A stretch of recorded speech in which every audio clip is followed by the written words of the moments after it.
Hola chicos, os he hecho este vídeo para explicaros lo que nos falta por ver del tema 9. Vamos a empezar con los criterios de semejanza. Es decir, qué tiene que pasar para que nosotros podamos asegurar que, por ejemplo, dos triángulos son semejantes. Bueno, pues tenemos tres criterios. Con que se cumpla cualquiera de los tres criterios es suficiente. Entonces el primero lo que nos dice es que si son semejantes, si dos de sus ángulos son iguales. Mirad, yo tengo estos dos triángulos, alfa y alfa' es el ángulo el ángulo que se forma con el vértice A y con el vértice A'. Resulta que esta abertura es igual que esta. Además, esta abertura de aquí, beta, es igual que esta abertura de aquí, beta'. Si ponéis uno encima de otro, veréis que la abertura es la misma.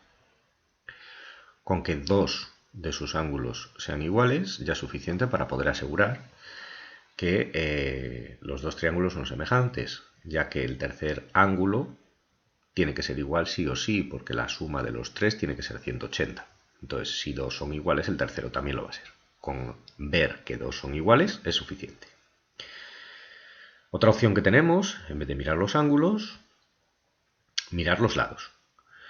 Bueno, pues si son proporcionales, si sus tres lados son proporcionales, pues entonces podemos asegurar que los dos triángulos son semejantes.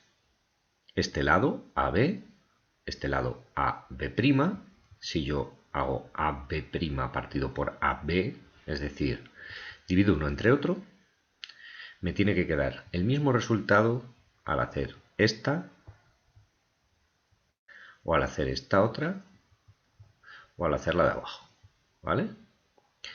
Si yo hago, por ejemplo, esto entre esto, esto entre esto, esto entre esto, y me queda lo mismo, me da el mismo cociente, entonces podemos asegurar que los dos triángulos son semejantes. Y además a ese cociente que he calculado se le llama razón de semejanza.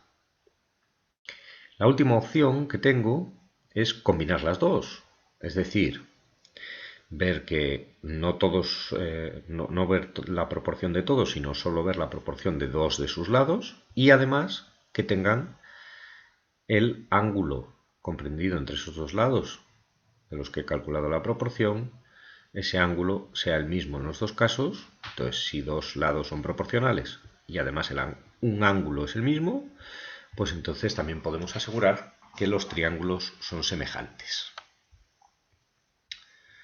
¿Qué pasa con polígonos? Bueno, pues con los polígonos, para saber que dos polígonos son semejantes, tengo dos opciones. Puedo mirar sus ángulos. Si los ángulos son iguales, 90, 90, 90, 90, 135, 135, 45, 45, todos los ángulos son iguales, entonces podemos asegurar que estos dos polígonos son semejantes. Y si los lados son proporcionales, todos los lados son proporcionales, 10 entre 5 es 2, 6 entre 3 es 2, 16 entre 8 es 2, y 8,48 entre 4,24 también es 2. Luego, estos dos polígonos puedo decir que son semejantes, y 2, que es los cocientes que nos han quedado al dividir cada lado entre el lado homólogo, que es el mismo lado, ¿vale?, del otro polígono más pequeño. Entonces, en este caso, la razón de semejanza sería 2. Lo último que tendremos que ver son las escalas. Bueno, ¿cómo estudiamos las escalas? Pues mirad, podemos hacerlo de forma numérica o de forma gráfica. De forma numérica, esto de aquí, 1 a 2, 1 a 1, 2 a 1, nos indica 1 es la medida del dibujo y 2 sería la medida de la realidad. Una escala me permite poder dibujar en un papel pequeño una ciudad, siempre que haga una escala lo suficientemente grande.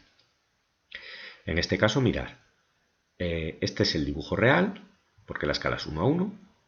Y entonces si yo quiero hacer una reducción, una escala 1 a 2, 1 en el dibujo, 2 en la realidad, quiere decir que este lado, para hacerlo en la realidad, tendría que dibujarlo el doble. ¿Veis? Que es este de aquí. Este lado, para hacerlo en la realidad, tendría que dibujarlo el doble. En vez de un cuadrito, tendría que poner 2. Y así sucesivamente. Aquí tengo el caso contrario. Una escala 2 a 1 significa que 2 del papel representa 1 de la realidad. Entonces, todo este lado tendría que dividirlo entre 2 para obtener el lado real. Si lo hago gráficamente, se representa una cosa como esta. Quiere decir que de aquí a aquí hay 5 kilómetros. De aquí a aquí hay otros 5, de aquí a aquí hay otros 5. Es decir, que cuando yo dibujo esta distancia en el papel, me estoy refiriendo a 5 kilómetros de la realidad. Bueno, pues yo creo que con esto podemos hacer algunos de los ejercicios que os he propuesto. Espero que el vídeo os sirva. Podéis verlo las veces que queráis y si no entendéis alguna cosa en concreto, pues me lo decís e intento mejorarlo. Un saludo y manteneos sanos.